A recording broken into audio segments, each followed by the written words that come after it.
And I'm Joel, joined by Mr. Joel Hoekstra. How you doing, Joel? I'm doing great. Thank you so much for having me. No, pleasure's all mine, man. Pleasure's all mine. So last week, as we sit here, you guys released the Revolution Takes, your brand new single. Great track, man. Where did that come from in terms of writing for the new album? Whereabouts was it in the process of things? Where did that song come from? Changing My Mind is the name of the Yeah. single. But that, is Revolution Saints is something that's essentially driven by Frontier. So Alessandro Del Vecchio, their in-house writer, I guess, if you will, works with outside sources and kind of co-writes. And sometimes I've actually been one of those outside sources that he'll collaborate with on writing. So Revolution Saints is different in that regard, at least until date. I think that the next album is probably going to be Jeff Pilson and myself writing a lot of it. But changing my mind. I don't know who Alessandro co-wrote the song with. I like the song a lot, though. It's doing really well. Mm. Getting a lot of radio traction and whatnot, which is kind of cool for something along the lines of a Frontiers project-ish. But yeah, Deen Castronovo sings amazingly well, and of course plays drums amazingly well. And Jeff is, a stellar bass player, man. Everything he Oh does man, is absolutely. perfect. So it's great to be working with those guys and making music with them. And I really like the upcoming album. I like the last one that we released last year as well, Eagle Flight. I think it's fun to be a part of this, and I'm really glad Frontiers asked me to do the guitars.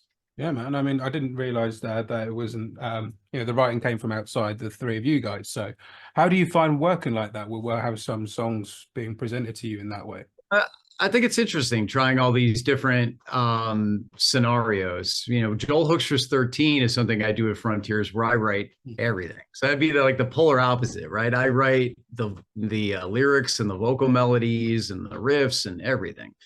Oversee the artwork, oversee the mix. So that's something that my responsibility is like I'm all the way from 100% to this one just essentially contributing guitar performances, and my job is to take what's demoed and perform it, I guess. It's, I don't want to sound arrogant, but like a notch Yeah, up or give so it. the demo, right? You want to perform it better, perhaps tweak it.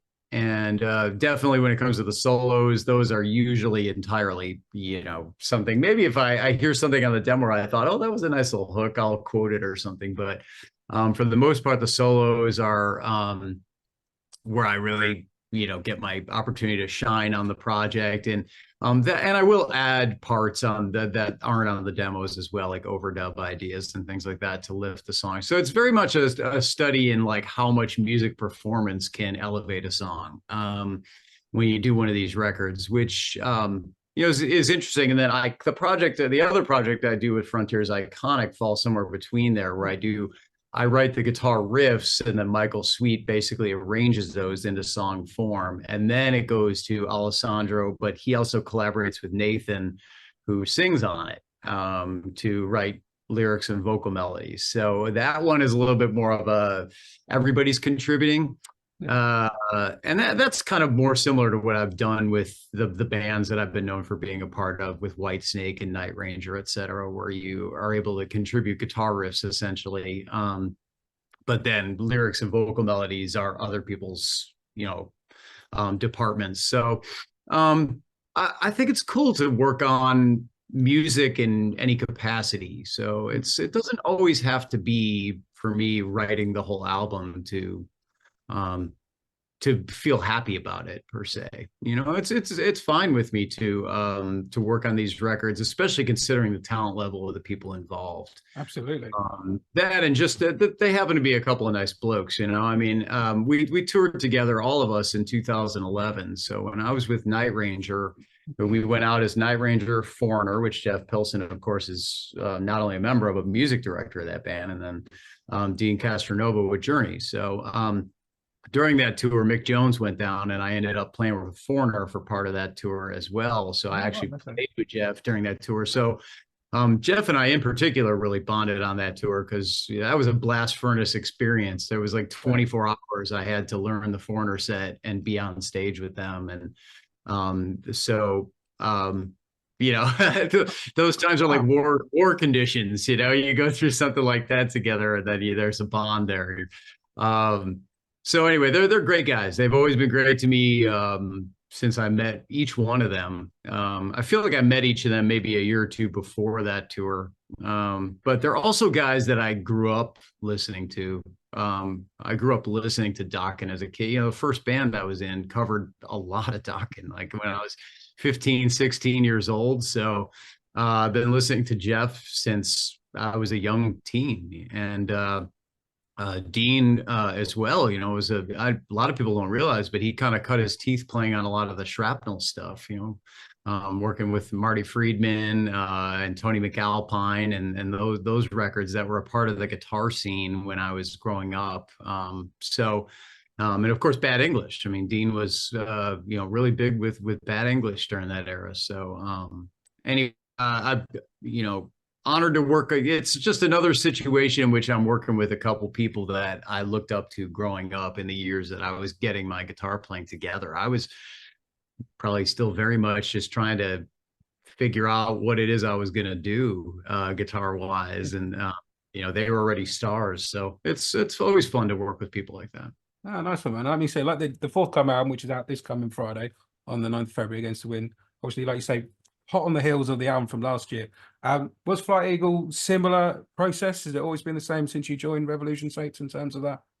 Yeah, I mean, I think that it was similar with the Mach 1 of the band with Doug Aldrich and Jack Blades, where it started out very much. The first couple that they did were very much the label. If I'm not entirely familiar with the writing process on each of the albums, but I think of that as it went, they started contributing a bit more to the songwriting, and that's the way it's going to work with Mach 2 here as well. So that was a situation where I think Doug and Jack felt like they'd kind of run their course with it. They'd done a few albums, and Doug has the Dead Daisies. He's busy with them, and Jack has Night Ranger. He's very busy with them. And it was just something where Deen and the label wanted to keep it going. I think Deen likes it as an outlet for him to be a lead singer, and he certainly does shine. I think that very much. He's such a world-class drummer that he's often left out of the discussion of the top singers that are out there these days, and that's a shame because he belongs in that conversation at all times with all these, you know, top rock singers of today. You know, whether that be the Kelly Hansons or the kind of up and coming generations of Dino Jalusic and, you know, all my friends, Russell Allen, and you know, these guys are all world-class singers, and you know, Girish Pradhan is part of that young generation with Dino Jalusic kind of coming up. You know, the Ronnie Romeros, et cetera. You know, there's so many great singers out there. And Deen belongs in that conversation at all times. He does. He's got definitely on him. And I don't amazing. think I really appreciate it until I heard the first album in this project. And I heard Deen's voice sort of like say, get that spotlight on it, and incredible voice that Deen's got. Yeah.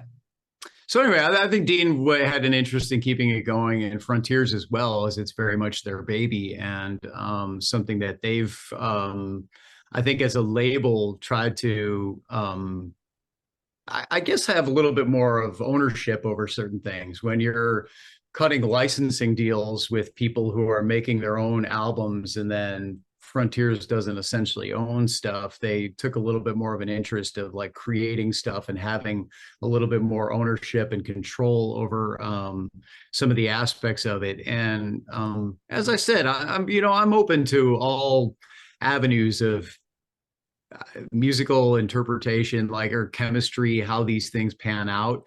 That's, I think, part of being a good musician is not necessarily needing 100% control over things that you do, but actually like enjoying collaborating with others. That's the nature of collaboration. And outside writing sources and Alessandro is not necessarily a bad thing in my view. I think that, you know, Ali works incredibly hard at writing and is a very talented guy.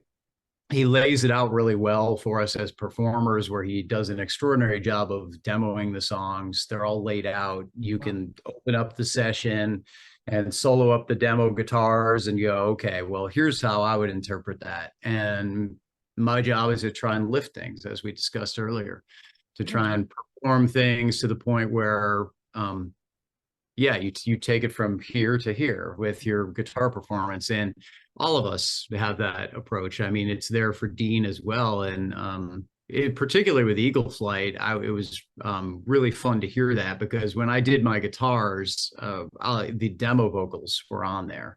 Yeah.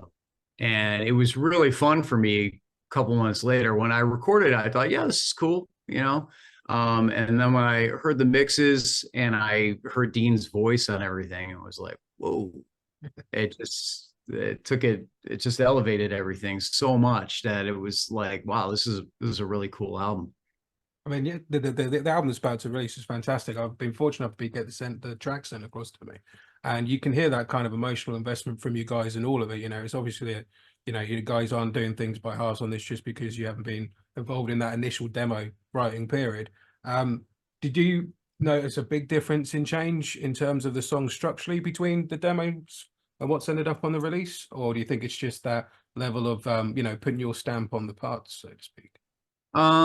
Structurally they change a little here and there, but not too often. That kind of stuff is done obviously nowadays through the magic of Pro Tools and editing. If there's you know what, that section carries on a bit too much, or it might be nice if this happened a tiny bit at the end or something. You know, occasionally you'll get an edit like that in a mix where you'll go, oh, they went back to that there.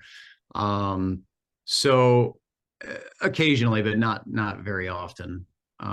It's primarily the songs are laid out in song form. They're complete songs, and Alessandro does his homework on the lyric writing and tries to make them like something that would relate to Deen's life.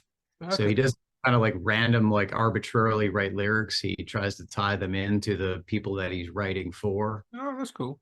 So he does a nice job with that. And yeah, I mean, look, there's people that are very critical of this method, and I don't know, you'd have to discount like a lot of really good music. There's outside writing sources in a whole lot of things, you know, going back to Motown and all those amazing songs. I mean, very seldom were those songs being written by the artists themselves. They were being written by outside sources, and there's a lot of good music we grew up listening to that was made this way. So I keep an open mind to it, and any opportunity I have to be a professional. And so I always say there's two good things about just working as a guitarist. And number one, that's you're improving yourself, right?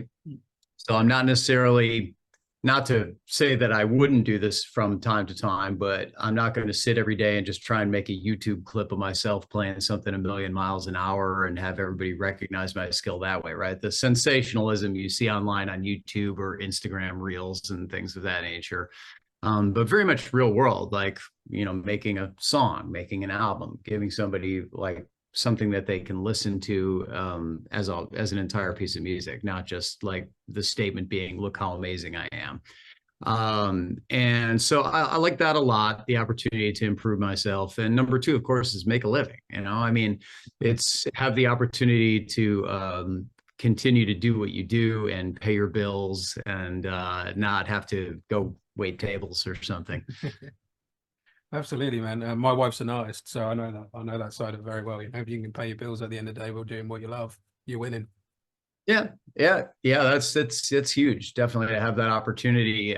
That's something that for me is different than a lot of the people from the people that I grew up admiring. Like when I say I was listening to Jeff when I was a kid, I mean, let's be honest, he was a kid in Dawkins. I mean, people were signing big record deals, and when they were, you know, 21, 22 years old and selling millions of albums. And the landscape has changed significantly. I mean, especially with streaming royalty rates, et cetera, for people to make an album, the way people go about making a living in music is so much different these days.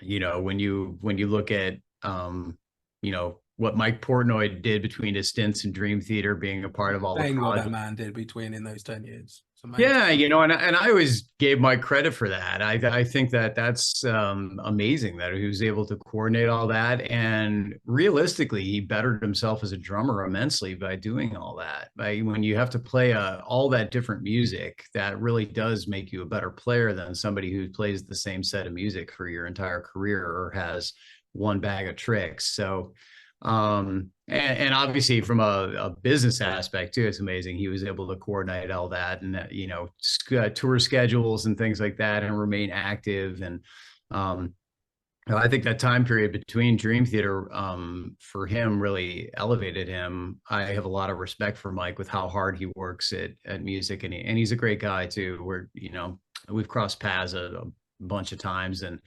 done a couple of the collab videos together with Dino. That Jane video has been quite popular, and we did Foreplay Long Time together as well, Dino, Mike, and myself. And so yeah, those are, it's amazing how that stuff garners so many views on YouTube as opposed to original music. When you make original music, it's like you gotta, you know, bang on people to listen to it, and then you know, you make a cover and it's like there's just a gazillion views. It's the way it seems to go, man. Like you say, I think people will just get intrigued by what they know sometimes, and seeing people stamp on it, I guess. Yeah. But we're talking about obviously that before, obviously was Jack Blades and Doug into the mix of the Revolution Saints project. So I know you were saying you write obviously for Frontiers as well, but how did you get involved specifically in this project? Was that just coming through Alessandro? Or? I'm not exactly sure who mentioned my name initially as a replacement. If it was the label or if it was Doug. I did check in with Doug when I was asked to do it because I wanted to make sure everything was on the up and up, and he and I were good, because, you know, he's always been cool with me, and we've actually had a pretty nice friendship of sorts. And so I just checked in with him and was like, "Hey, they're asking me to do this. What's up?" And he said, "No." He's like, "Yeah, I don't have time right now." And I told him to get you. So I was like, "Okay, well, if you said that, then that's cool. I just want to make sure we're good." And Yeah. at that point in time, the decision comes down to merely like, you know, being asked to play with Deen, Castronovo, and Jeff Pilson, and honestly, that's a good opportunity for any guitar player, really. Oh, absolutely, man. Like, if you got a rhythm section underpinning you like that, it's not going to come much finer, is it? Yeah, fantastic. I mean, both just amazing musicians, and like I said, they've in my experience been nothing but great guys. So, I mean, what stands to me, I guess, about this project in particular is that, you know, yourself, Dean, Jeff, you've all got a lot of projects on the go, like similarly to what we talked about earlier with Mark Portnoy. You've all got your own projects on the go, and yet you've with this, just with this project alone, you've released 2 albums in 2 years. That's some doing.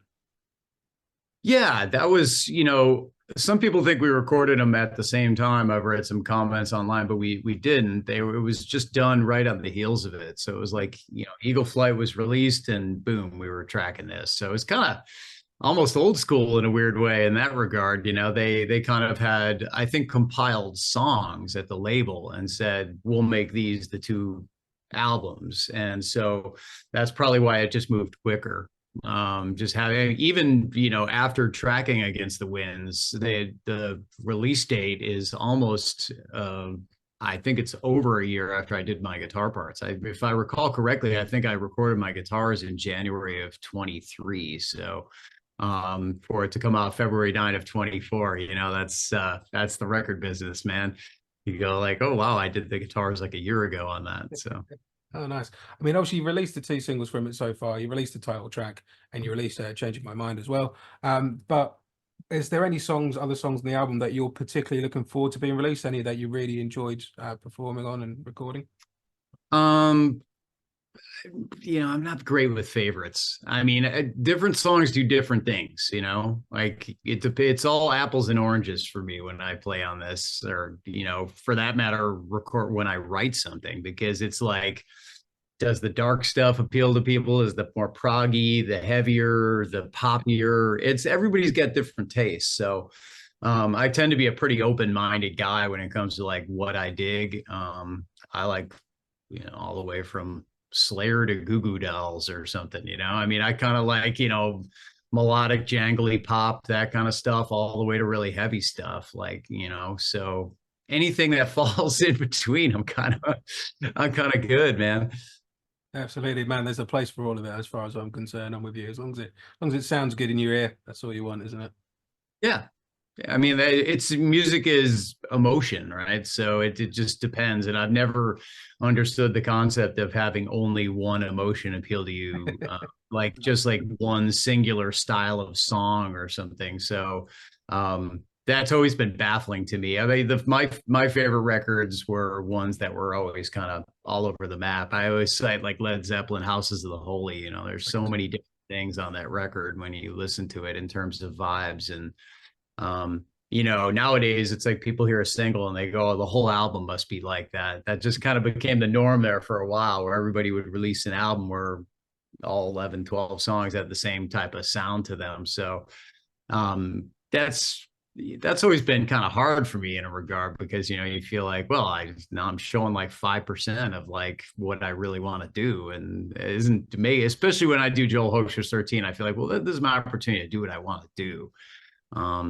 So obviously you got to work within some constraints. You know, you got to make it appealing to classic rock fans. You don't want to, you know, make a totally off the wall album stylistically that you know, I guess alienates everybody. But that being said, within those guidelines of keeping it there, there's still plenty of room to operate. Absolutely. Do you feel like that's where you get to really sort of spread your wings and just maybe put those songs into play that might not have fitted your other projects, whether it be Night Range or Revolution Saints or whatever else? It has been that to a degree. There's been some times where I've written certain things for people, like co-write attempts, and they won't pick up on it. And I'll be just kind of like baffled and be like, that was the better one. And so that has happened quite a bit on the three Joel Hoekstra 13 albums, where there's things that I've written for people that they just didn't pick up on, and then I'll go, wait, no, that was a good song, and it has definitely the potential to be a great song. So yeah, that's how it works exactly. And then some of it obviously is like specifically written for it. Like this, I'm writing a Joel Hoekstra 13 album right now, and this one is coming all from brand new ideas. There's no like, oh, I had this lying around. I kind of this time just said, nope, I'm just going to sit down and write all new ideas. Oh, okay, man. When are you looking at to release that? Do you think that'll be this year, or will it be next? Or I mean, that's really hard to say timeline wise, especially early in the year like this. It depends how quickly everybody gets their parts turned around. What I do with that is I'll track the guitars and at least a guideline of the songs for Vinny Appice, and then he does the drums, and then it goes on to Tony Franklin. So it has what you call like scratch guitars on there at the time, which sometimes actually get used on the record. If they're good enough, if they sound good in the end, you go, I guess the guide guitars are working well.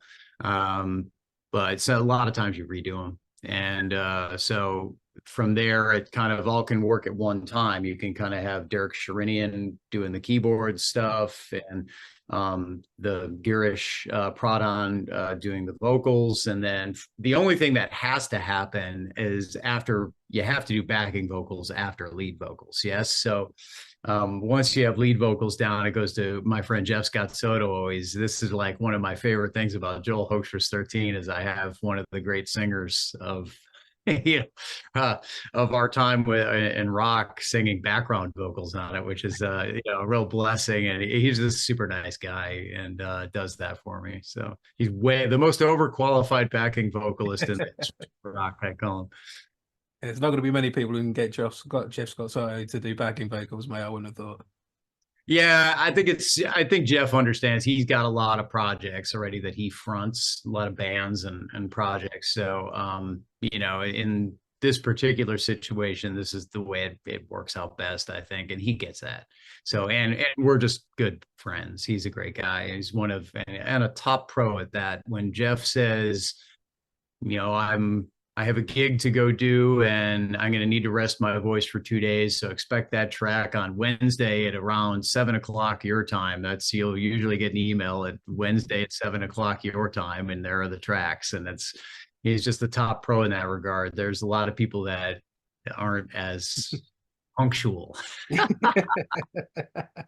Well, speaking of the projects, man, you've been announced that you've been recruited to do live work with Accept later this year in May for their tour. How did that come around?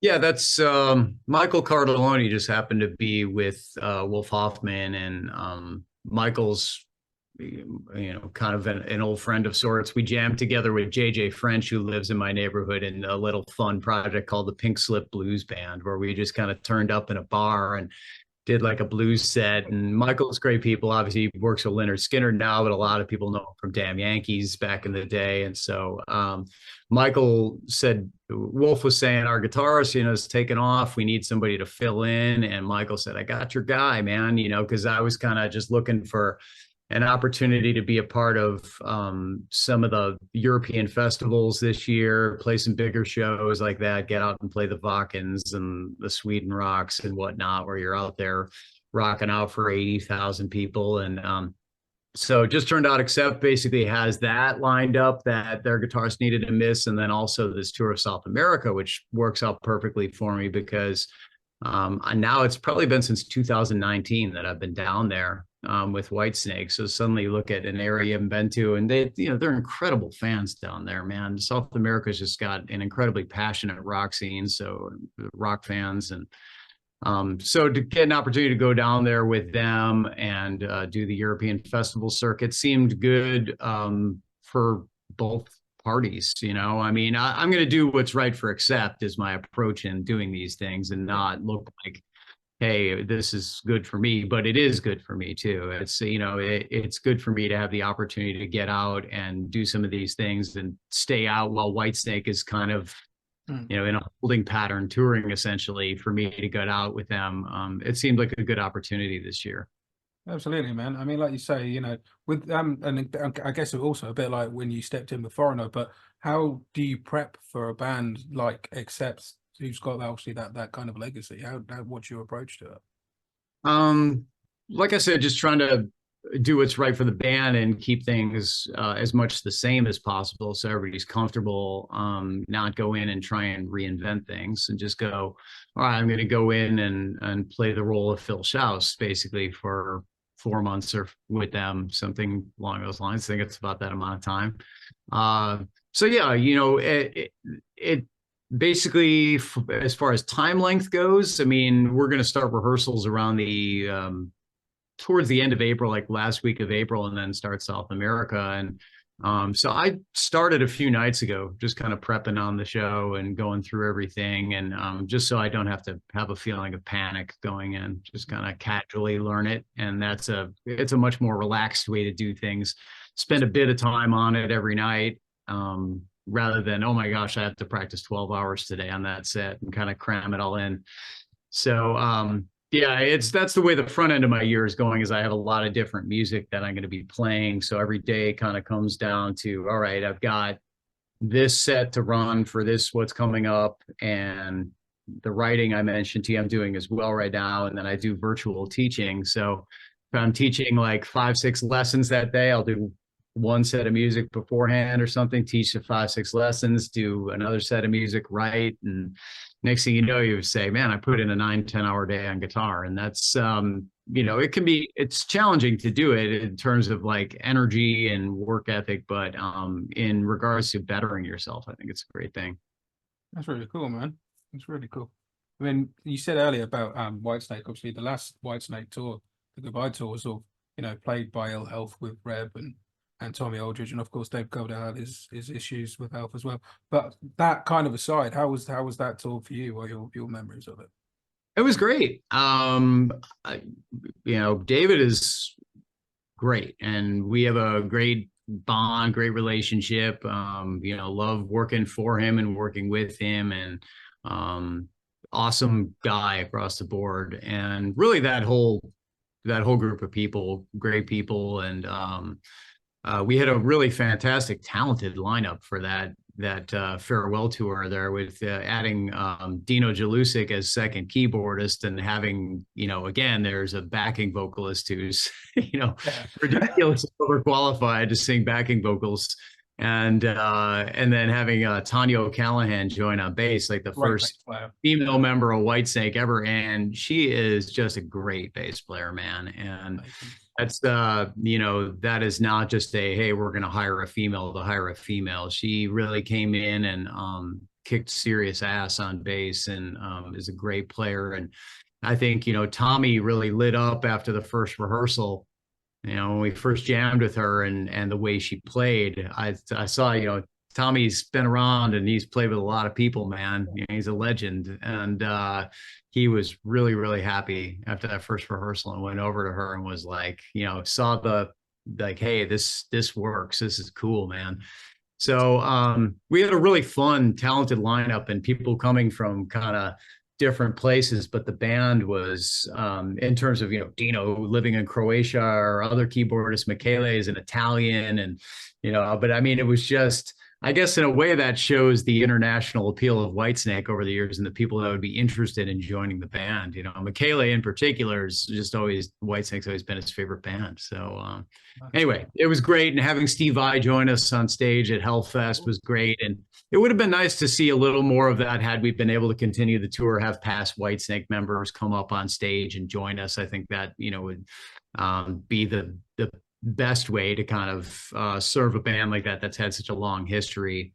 I know David's mentioned potentially doing a record like that, and that sounds like a great idea to me. You know, having the current musicians in the band and lineup, and but with obviously past members as well, and that would be a lot of fun.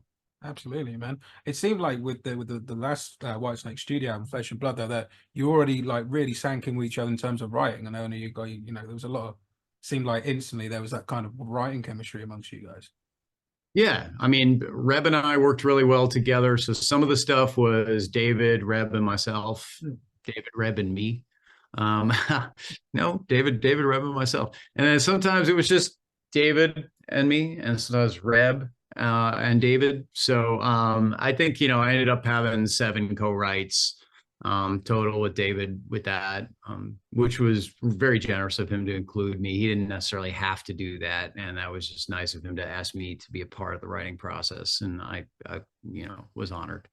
Yeah, man. And then of course when you know, went and, you know, Iconic came along, you got your Whitesnake buddy Tommy Aldridge in with that as well. Was that planned that way? Or how did the Iconic project come together?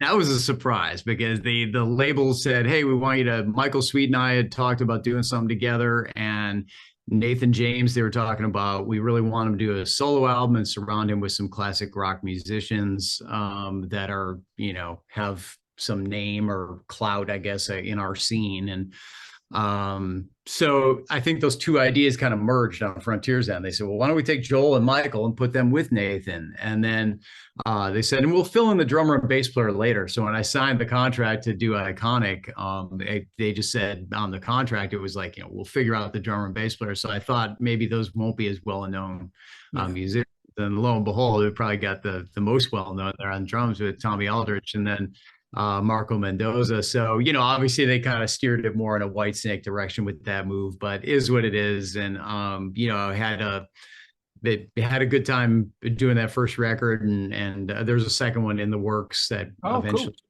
see the light of day here. So looking forward to people hearing that as well. I was going to say, because that first record, Second Skin, was a great release, man. I really enjoyed it. Well, thanks for your time, Joel. It was great to chat to you, buddy. And hopefully I'll see you on the road when you come over to the UK. Absolutely. Thank you so much for everything. I appreciate your time. No worries at all. Thank you, Joel. Take care. All right. Cheers. Have a great day. You too. Bye, man.